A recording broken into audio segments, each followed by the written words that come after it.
Airbnb have sent out an email with a new cancellation policy. Now, a lot of people seem to be pretty ticked about this. So this week on the Hotel Club, we're going to break down what it is, why people are annoyed about it, what they can do, and what this ultimately means for managers of hospitality properties, including ones that aren't on Airbnb.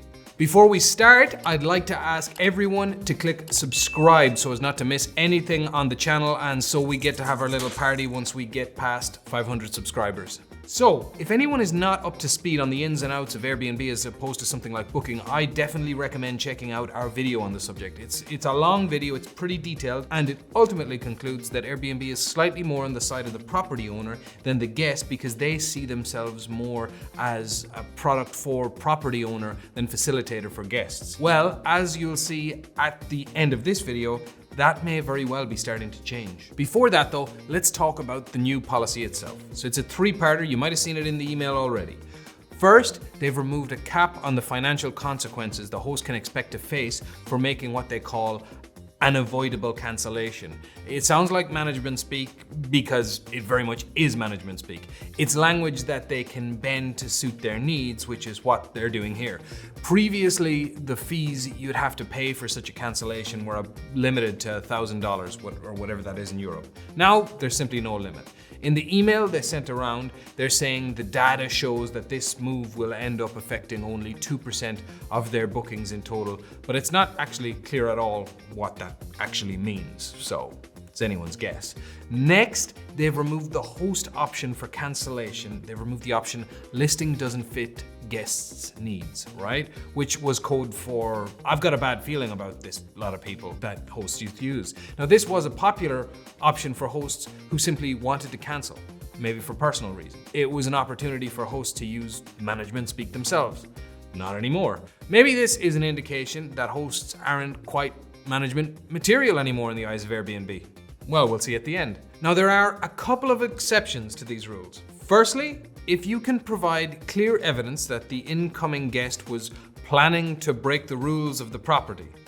It's difficult to imagine what kind of evidence that would be, but I guess you'd need to experience the situation to know. The second exception is if it's agreed between the guest and the host to cancel the reservation. Which I hate to say it, but yeah, thanks, Captain Obvious. Of course that's a viable means to cancel. I mean, what are they gonna do? Make someone go on holidays? Anyway, why are they doing this? Now, that's a good question. In my view, it's because they want to protect their brand in the eyes of guests more than anything else, and even someone occasionally canceling last minute is bad for that brand. So if it isn't yet obvious to you why you should be ticked about this if you're not, let me give you the down low. It's not like, a host is going to want to cancel on guests all the time. If that was the case, then why would you have gotten in the game? I mean, you cancel all the time, then you'll get fewer and fewer bookings and you deserve it, and that's that. I suppose what you do want is to be able to cancel when you need to cancel. And honestly, that's not too much to ask as far as I can see if you own the actual property. You're a person, not a product. No matter how Airbnb accountants might want to interpret the situation. These measures have been put in place to make you think twice about prioritizing your own life. They're gonna hang an unreasonable fee above your head that they'll make you pay if you break a very vaguely phrased rule. It's just a little bit unfair. So next, what can you do? Two things. Firstly, you can play the language game yourself. Get detailed with your descriptions and write rules that could fill phone books or be angled to use as cancellation ammo. As I said above, I'm not exactly sure how you could do this. It's a bit too Orwellian for my taste, but it's the game they're playing, so maybe it's worth a shot you playing it too. The other thing you could do is tee yourself up for direct bookings from loyal customers in any way you can by providing your guests with unforgettable experiences. It's the cheesy one, I know, but it's true. You can do this by insisting on a non-vague title for your listing, by including pictures on your listing with objects where your website address is written, a little technique called the Trojan horse, and providing a better price on your site and making a real effort to make folks feel at home once they get there. The alternative is, of course, just letting Airbnb run your business for you without them actually having to do any of the hard work. I mean, which is for some people, wouldn't be for me.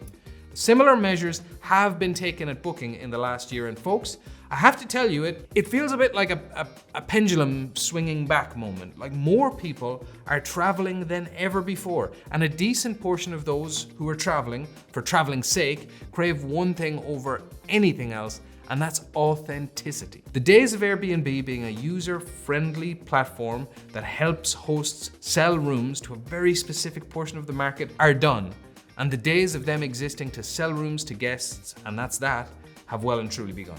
They need the middleman, you, but they'd rather you were invisible.